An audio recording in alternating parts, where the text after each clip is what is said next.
최근 영화 변호인이 중국에서 다시 한번 주목을 받으며 하루에도 댓글이 수십 개씩 달릴 정도로 폭발적인 반응을 보이고 있습니다. 우선 영화 자체에 대한 호평과 한국 영화에 대한 긍정적인 평가가 많은데요. 너무 좋았다. 눈물이 그렁그렁. 10년이 지났는데 이번에 영화를 다시 한번 봤다. 10년 전에는 뜨거운 눈물이 고였다면 이번에는 감격스러웠다. 다시 한번 복습했는데 여전히 내 마음을 울리네. 적극 추천.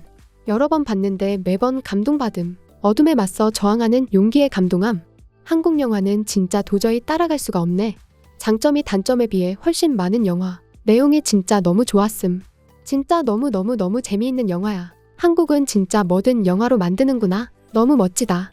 그 중에서도 특히 변호인을 비롯해 최근 정치와 관련된 영화가 유독 많이 제작되고 있는 한국 상황에 대해 신기하면서도 부럽다는 반응이 많았습니다. 중국은 영화나 드라마 등 미디어 산업 전반에 대한 검열과 규제가 전 세계에서 가장 심하기로 유명한데요. 정권의 부패에 관한 내용이나 공권력에 대항하는 내용의 콘텐츠를 제작하는 것 자체가 불가능할 정도입니다. 그래서인지 이렇게 공권력에 맞서 정의를 실현하는 변호인과 같은 영화가 역주행을 일으킬 정도로 뜨거운 반응을 보이고 있습니다. 이 영화가 대단한 점은 영화로 만들어냈다는 것이고 실제 인물에 대한 이야기라는 점이다. 이런 영화를 만든 한국 사람들 정말 용감함. 이게 바로 한국 문화가 끊임없이 발전하고 대중에게 사랑받는 이유. 영화로 만든 것 자체에 이미 별 5개 줌. 영화 주제만 놓고 봐도 별 5개 줘야 함. 훌륭한 한국 영화는 대부분 정부의 부패에 대한 내용인데 부패한 정부가 부패한 정부를 규탄하는 영화를 만들도록 허용하기 때문에 가능한 일이다. 참 신기한 일이야. 한국 사람들은 영화로 만들 줄만 알지 해결을 하지 않더라. 그래도 영화로 만드는 게 대단하긴 하지. 최근 들어 한국의 민주화 운동에 대한 영화가 점점 많아지네. 남산의 부장들, 1987 택시운전사, 서울의 봄, 그중 일부는 엄청 깊이 있다고 할 수 없고 어떤 내용은 실제 역사와도 꽤 거리가 있다. 그럼에도 여러 이유로 인해 오늘날의 동아시아에서는 한국만 이런 류의 영화 시장이 존재하는 것 같아. 한국 영화는 항상 보는 사람의 마음을 무겁게 한다. 폭력, 성폭행, 도박 등등 안 좋은 추문이 너무 많다. 하지만 그럼에도 영화로 만들어내는데 정말 쉽지 않은 일이다. 사법이 이 영화에서 반짝반짝 빛을 발한다. 제도나 인권, 공정성에 대한 영화는 한국만 만들 수 있음. 감동하고 붕괴하다 속 시원해서 박수 쳤음.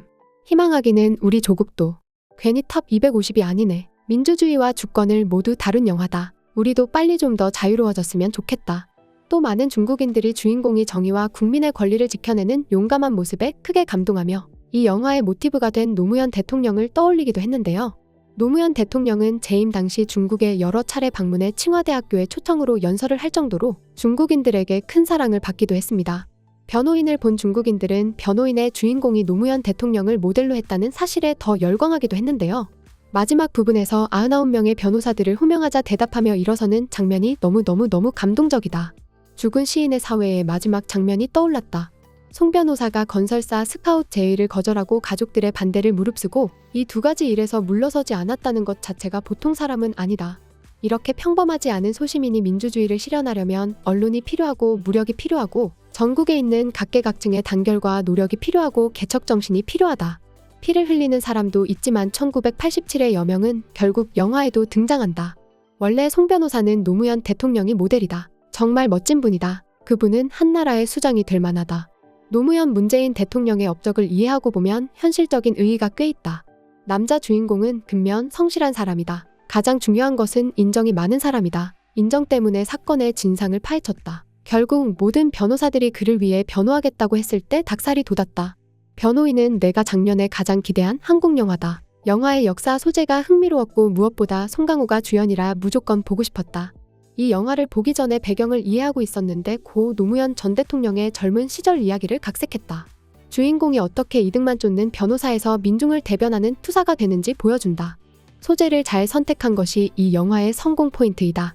배경도 역사적 의미가 있다. 주인공의 모델이 논란의 여지가 크지만 흥미로워 그 자체로 좋은 주제이다. 송강호는 역시 국보급 배우다. 대사와 연기 모두 안정감 있고 정말 대단하다.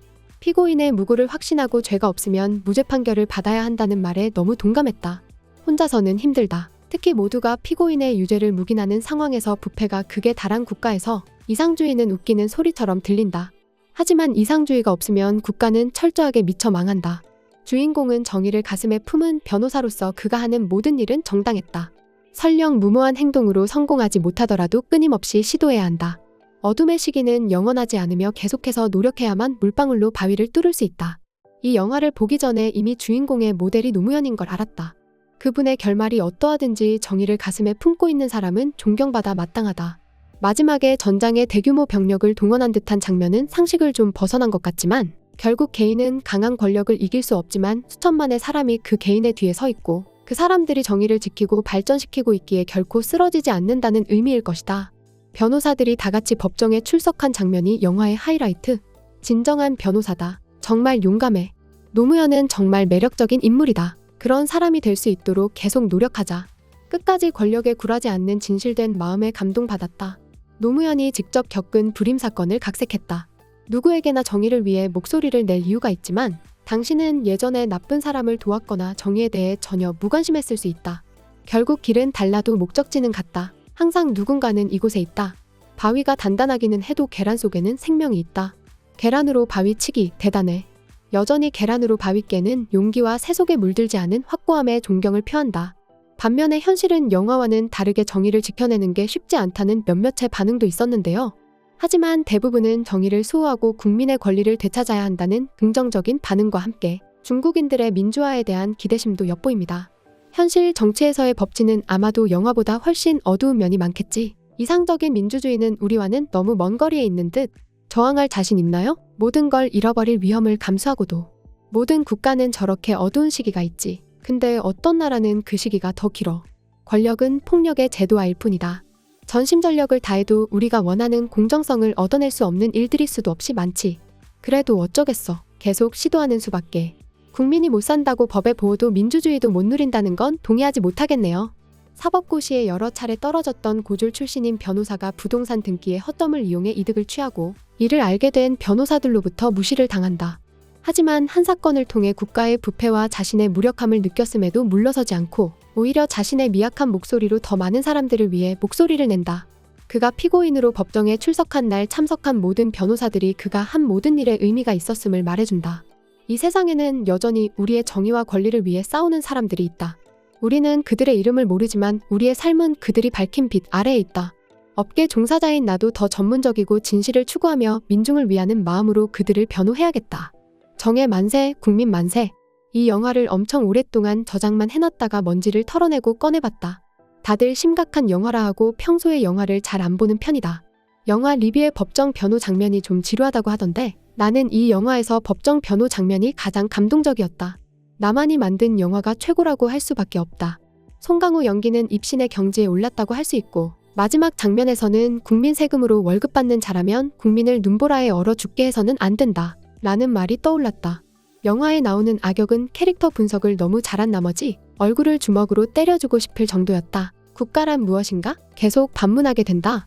한 사람이 쓰러지면 수천만의 사람들이 다시 일어난다. 권리와 정의를 수호하자. 공평과 정의는 누군가의 도움이 아닌 자신의 노력으로 얻어내야 한다. 공권력이 남용돼서는 안 되고 민주 정신이 짓밟혀서는 안 된다. 정의 만세. 평범한 사람들에게 정의와 윤리에 대해 생각하게 하는 좋은 영화. 이런 시기일수록 사법의 공정성과 민주 정신의 소중함을 알아야 한다. 볼 때마다 새로운 영화.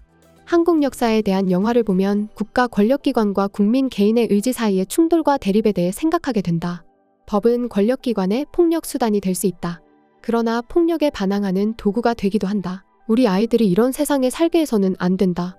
중국에서는 최근 변호인뿐만 아니라 택시운전사, 1987 서울의 봄 등 정치 이슈를 다룬 한국 영화들이 많은 관심을 받고 있는데요. 앞으로 한국에서 제작될 정치 관련 영화들도 변호인과 마찬가지로 중국에서 좋은 반응을 얻게 되기를 기대해봅니다. 지금까지 극적인이었습니다.